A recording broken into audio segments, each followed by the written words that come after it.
Et je donne maintenant la parole au représentant des Fidji pour qu'il introduise la locution du chef du gouvernement.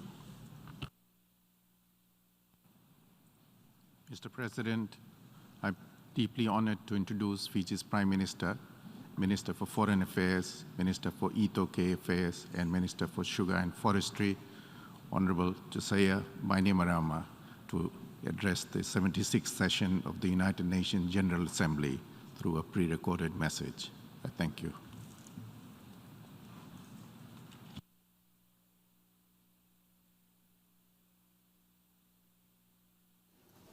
The President of the 76th session of UN General Assembly, Abdullah Shahid, Secretary General of the United Nations, Antonio Guterres, Excellencies, ladies and gentlemen, Bula Binaka from Fiji.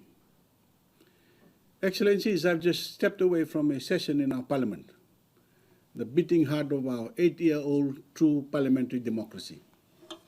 I wish I could be with you in New York, but I'm beholden to Fiji's shores to lead our COVID-19 response. Allow me to first congratulate you, Your Excellency Abdullah Shahid, on your election as the President of the General Assembly.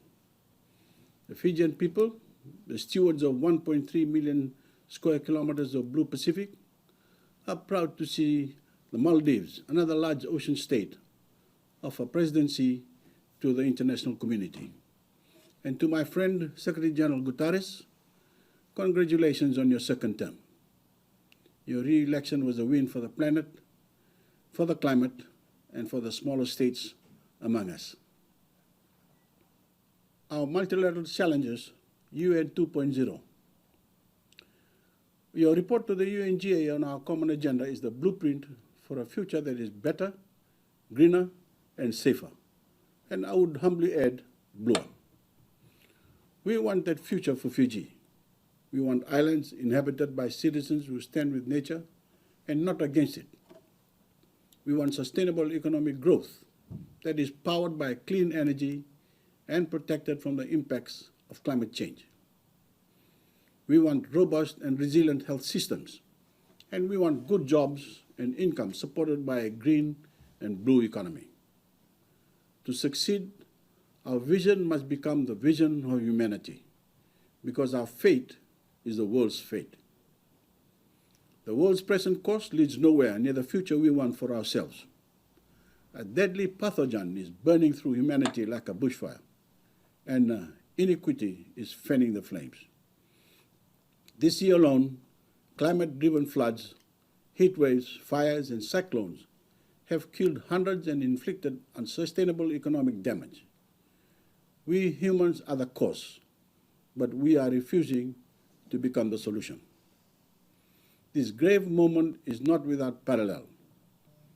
In the wake of the death and destruction of World War II, world leaders saw unilateral action as kindling for another world war, one fought with nuclear weapons of planet-destroying potential.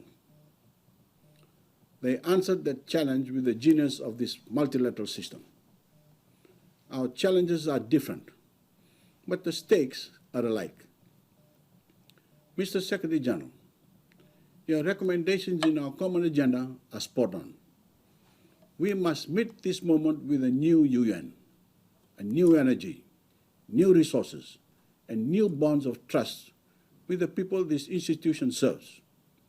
A new UN that enlists the dynamism of young people, because our action and inaction directly affects their future. A new UN that empowers those on the margins of society, particularly women and girls, and brings them into the center of global decision-making. Excellencies, since we last gathered, it has become clear that we face two pandemics, one that is ending for the wealthy nations and one that is worsening across much of the developing world.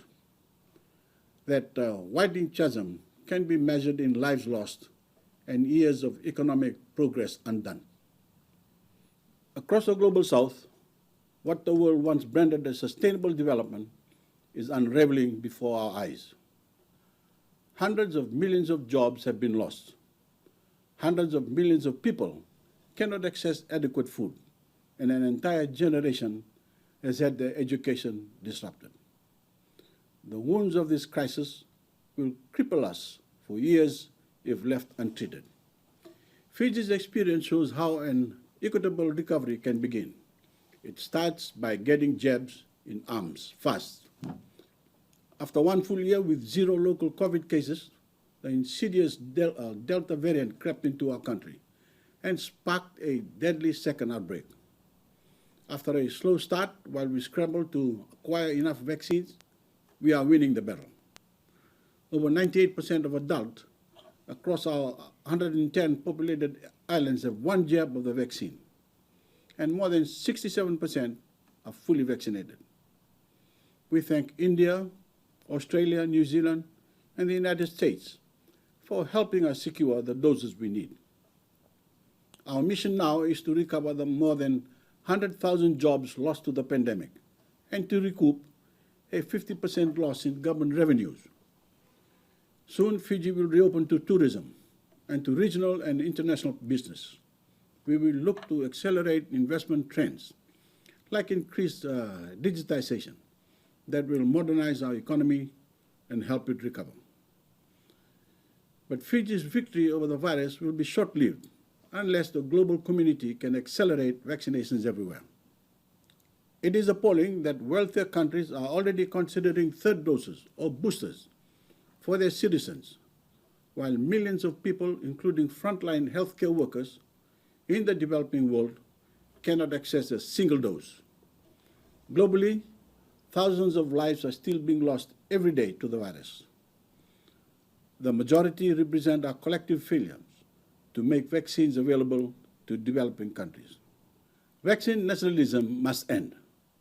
The G7, G20, and multilateral financial institutions have failed to stop it. Only the UN can fill this void of leadership. I join other leaders in calling on the UN to convene an urgent special meeting of leaders to agree to a time-bound, costed, and detailed plan for the full vaccination of developing countries. Our socio-economic challenge. Vaccine inequity is a symptom of a much larger injustice, one that is inherent to the international economic system. This injustice is the unequal distribution of finance or access to finance that can fuel a recovery.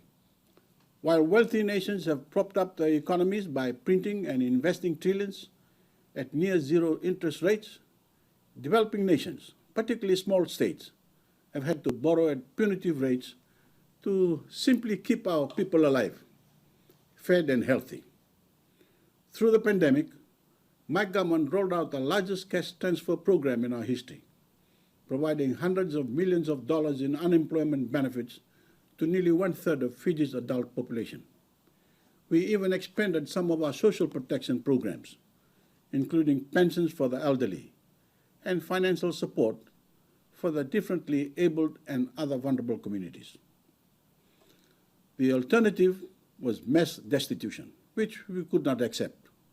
But to pay for it, we had to take on debt, precipitated by a massive reduction in government revenue. We need a more innovative framework for development finance that recognizes the unique needs of small island developing states. And we must adopt a more sophisticated framework of assessing debt sustainability that incorporates the urgency of building resilience and breaks free of the norms of the 20th century. This pandemic has been a painful lesson about where unilateral action can lead and where our multilateral institutions are unwilling to go. We must find new frontiers of cooperation if we stand any chance of averting future pandemics or staving off the worst of climate change. If small states are to build back greener, bluer, and better, we will need an equal voice about and vote on decisions that determine our future. Small states need our interests heard, understood, and acted upon. Now, our climate change, despite all the talk we hear of saving the planet, the world's collective commitments are paltry, akin to spitting into the strengthening winds of climate-fueled superstorms. The climate is on track for 2.7 degrees Celsius of global warming, which would ensure the loss of entire low-lying nations in the Pacific and huge chunks of global coastline. It guarantees frequent devastations from floods, from cyclones, coastal inundations, and wildfires. It spells climate-driven conflict, mass migration, and the collapse of food systems and ecosystems. It is appalling. It is unimaginable, but it is where we are headed. Since March 2020, Fiji has experienced 3 cyclones, 2 of which approach Category 5 intensity. Fijians are strong people. We endured much, and we will endure more still. But I'm tired of applauding my people's resilience. True resilience is not just defined by our nation's grit, but by our access to financial resources. Resilience is seawalls. It is parametric insurance for those most vulnerable. It is nature-based solutions. It is systematically relocating communities from the rising seas. Fiji is using every fiscal tool in our kit to do these things, and we are doing everything within our means to reduce our emissions. We have submitted an NDC that commits Fiji to net zero emissions and harnesses nature to lead that transition. Commitments that will soon become law through a comprehensive climate change bill. In recognition of the ocean climate nexus, Fiji hopes to secure a blue bond next year in support of a sustainable blue Fijian economy. But Fiji can't hold climate change by itself. Today, small island development states are able to access less than 2% of the available climate finance. To build a truly resilient Fiji, we need access to fast-deploying targeted grants, long-term concessionary financing, and financial tools and instruments established through public-private collaborations and partnership. In our Oceans Challenge, the Fijian economy depends on a healthy ocean, and so we are taking bold strides to reverse its current decline. We have committed to 100% sustainable management of EEZ and 30% declared as marine protected areas by 2030. We are expanding investments in sustainable aquaculture, seaweed farming, and high-value processed fish. But we cannot do this alone. We look to the global system to stop illegal, unreported, and unregulated fishing. We look to member states to agree a new treaty to preserve marine in waters beyond national jurisdictions.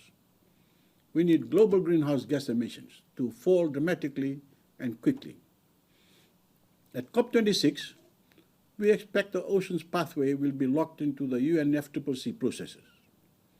Fiji seeks a decision in a 1/COP26 reflecting this change. Our COP26 package. In 1 month, Excellencies, we meet in Scotland for a hugely consequential COP. The Pacific's mission in Glasgow is clear. We must keep the 1.5 target alive. This demands drastic emissions cuts by 2030 that put large nations on a path towards net zero emissions before 2050. Leaders who cannot summon the courage to unveil these commitments and policy packages at COP26 should not bother booking a flight to Glasgow. Instead, they and the self-interest they stand for should face consequences that match the severity of what they are unleashing on our planet. We do not tolerate war between our member states. So how can we tolerate war waged against the planet, on the life it sustains, and on future generations? That is the firm red line Pacific nations will draw in Glasgow.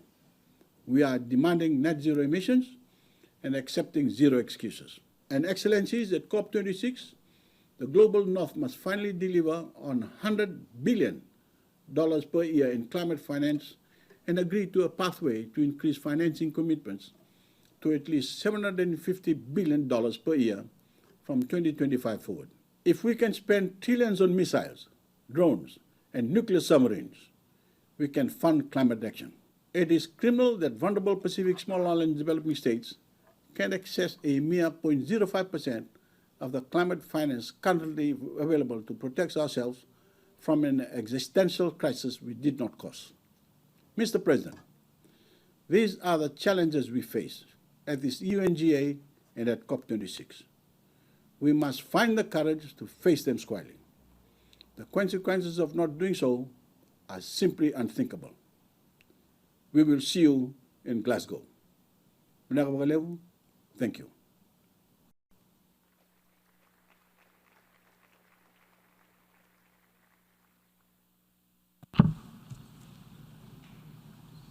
Au nom de l'Assemblée générale, je tiens à remercier le Premier ministre et ministre des questions Itokei, de l'industrie sucrière et des affaires étrangères de la République des Fidji pour l'allocution qu'il vient de prononcer. Et je donne maintenant la parole à la représentante du Bhoutan pour qu'elle introduise l'allocution du chef du gouvernement.